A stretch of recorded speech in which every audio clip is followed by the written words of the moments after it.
Hi friends, இன்றைக்கி PRAN ஒரு 1/2 kilo எடுத்து உப்பு மஞ்சத்தூள் போட்டு நல்லா 3 தடவை வாஷ் பண்ணிவிட்டு நடுவில் கீறி விட்டு நரம்பு மாதிரி இருக்கும், அதையும் எடுத்து சுத்தம் பண்ணி வச்சுருக்கேன். இதையே இன்றைக்கி ப்ரான் கிரேவி தான் செய்ய போகிறோம். அது எப்படி செய்யலான்னு பார்க்கலாமா? ஒரு மிக்ஸி ஜார் எடுத்துக்கலாம். 8 சின்ன வெங்காயம், 1/2 ஸ்பூன் மிளகு, 1/2 ஸ்பூன் சீரகம், 1/2 ஸ்பூன் சோம்பு, 2 பட்டை, 2 கிராம் போட்டு மிக்சியில் போட்டு அரைச்சி எடுத்து வச்சிடலாம். ஒரு கைப்பிடி தேங்காவையும் தண்ணி ஊற்றி அரைச்சி வடிகட்டி எடுத்து பால் எடுத்து வச்சிடலாம். ஒரு 10 பூண்டை எடுத்து நல்லா நசுக்கி வச்சிடலாம். அப்புறம் சின்ன வெங்காயம் ஒரு 10 சின்ன வெங்காயம், ஒரு அரை பெரிய வெங்காயம் கட் பண்ணி எடுத்து வச்சிடலாம். எல்லாத்தையும் முதல்ல கட் பண்ணி எடுத்து வச்சிட்டோம்னா டக் டக்குன்னு தாளித்து விட்டுடலாம். கொஞ்சம் கருவேப்பிலை தழை போட்டுக்கலாம். 2 பச்சை மிளகாயை கீறி வச்சுருக்கேன்.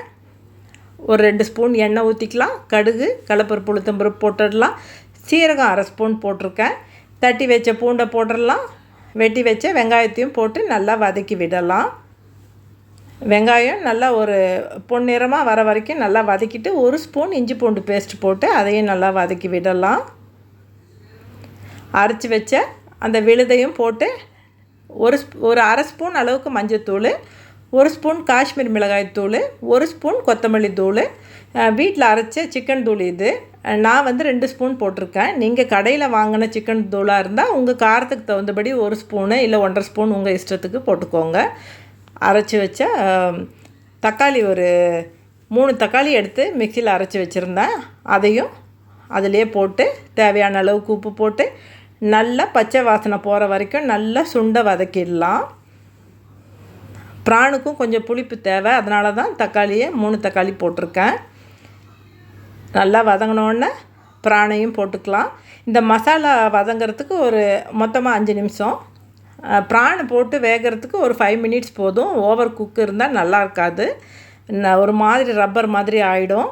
தேங்காய் பாலையும் ஊற்றி ஒரு 5 நிமிஷம் ப்ரானையும் போட்டு தேங்காய் பாலை ஊற்றி மூடி வச்சு எடுத்தோம்னா 5 நிமிஷத்தில் வெந்துடும். அதுக்கு மேலே வேக விடாதீங்க.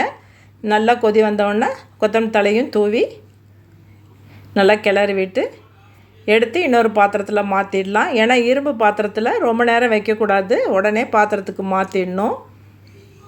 எவ்வளோக்கு எவ்வளோ நல்லதோ இரும்பு பாத்திரம் அவ்வளோக்கு எவ்வளோ அதுலேயே வச்சு அந்த இரும்பு வாசத்தோடு சாப்பிடக்கூடாது, உடனே பாத்திரத்துக்கு மாற்றிடணும்.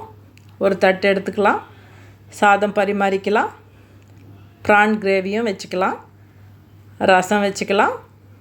காலையில் எக் கிரேவி செஞ்சுருந்தேன், அதிலேருந்து எக்கையும் வச்சுக்கலாம். இது ஒரு தடவை செஞ்சு பாருங்கள், சூப்பராக இருக்கும். 10 நிமிஷத்தில் செஞ்சிடலாம். அப்புறம் யாருக்கெல்லாம் இது பிடிக்கும், வடைச்சட்டியில் லாஸ்ட்டாக இருக்கிறதுல ஒரு கரண்டி சாதத்தை போட்டு நல்லா கலந்து அதை பிசைஞ்சு உருண்டை பிடிச்சி கொடுத்தா ரொம்ப பிடிக்கும். சின்ன வயசுலலாம் இப்படி தான் நாங்கள்